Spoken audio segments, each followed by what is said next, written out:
একটা বাড়ির সম্পূর্ণ দায়িত্ব কার? বাড়ির বড় ছেলে। বাড়ির যত কাজকর্ম, কারেন্টের বিল, গ্যাস বিল কে দিব? বাড়ির বড় পোলা। ছোট ভাই ছোট বোনের পড়ালেখার দায়িত্ব কে নিব? বাড়ির বড় পোলা। অল্প বয়সে দাড়ি না ওড়া বয়সের আগেই পরিবারের হালকে ধরবে বাড়ির বড় ছেলে। কিন্তু ভাইয়া বাড়িতে যখন বিয়ে হইব সবার আগে কার হইব? বাড়ির ছোট মেয়ে। বাপের টাকা ইউরোপ যাবো কে? বাড়ির মেজো পোলা।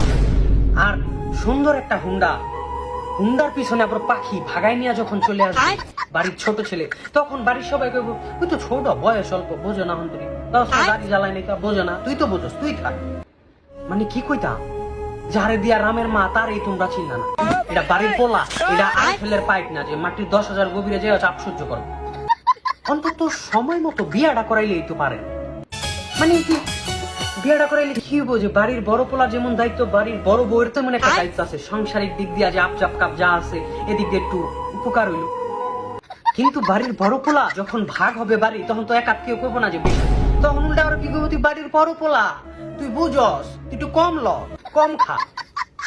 কিন্তু একটা কথা আছে, যেই পরিবারে বাড়ির বড় পোলা ডিসিপ্লিন মেনটেন করতে পারে না বা অল্প বয়সে বিগড়ে যায়, ওই পরিবার শেষ।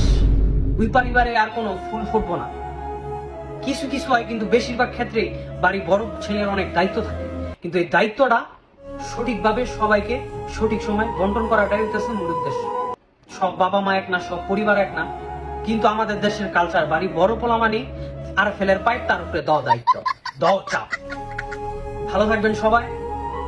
বাড়ির বড় পোলাগুলারে মেনশন দিয়েন কমেন্টে। Love you.